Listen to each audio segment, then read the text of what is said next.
तरी मरेपर्यंत मी माझ्या आई वडिलांना कधीच अंतर देणार नाही.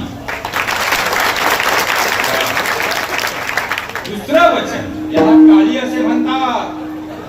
दुसरं वचन माझ्या भावाचे माझे प्रॉपर्टीचे वाद असतील, भले समृद्धीमुळे लागले असतील, भले आमची केस कोर्टात असेल, पण या पुढच्या काळात आम्ही अशी शपथ घेतो की भले आमची घरं चुली दोन राहतील, पण जर कधी एकमेकांना खरंच गरज पडली आम्ही मनानं मात्र नक्की एकत्र येऊ. तिसरं वचन, आजपासून कितीही मोठं संकट आमच्यावर आलं तर ज्या काळ्या आईने आम्हाला मागच्या पिढ्यांना जगवलंय त्या काळ्या आईचा बाजार कधी करणार नाही. तुम्ही घरात चांगले तुमच्याकडे आणखी दिन मागवतो. चौथं वचन, मी एकल्ली बोलणारा माणूस नाही तशी माझी अपेक्षा आहे.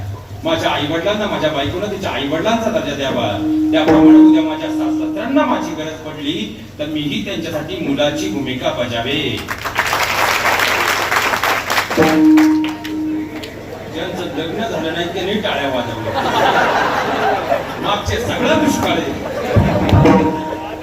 पाचवं वचन, या पुढच्या काळात आम्ही कधीच अहिल्याबाईंच्या पुण्यतिथी सोहळा आणि अहिल्याबाईंच्या जन्मोत्सव सोहळ्यात चुकीचं राजकारण आणणार नाही. आणि शेवटचं वचन, कालपर्यंत झालं ते झालं, आजही 10:30 पर्यंत झालं ते झालं, बसल्या जागेवर परमात्म्याला स्मरून मी अशी शपथ घेतो की ज्या अहिल्याबाईंमुळे खऱ्या अर्थानं आज माझ्या अंतकरणामध्ये माझा स्वाभिमान जिवंत आहे, ज्यांनी खऱ्या अर्थाने समाजाच्या मनगटी बांगड्या असताना मर्दानी मनगटानं आम्हाला जगण्याचा अधिकार दिला, त्यांना स्मरून मी अशी शपथ घेतो की मला कितीही राग आला, माझा कितीही संताप झाला तरी यापुढे चुकूनही शेवटच्या श्वासापर्यंत माझा हात माझ्या बायकोवर उचलला जाणार नाही.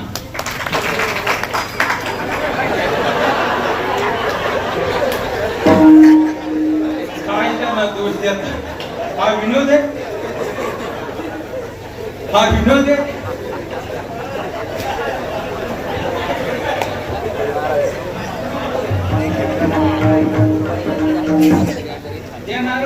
जातो मी आता.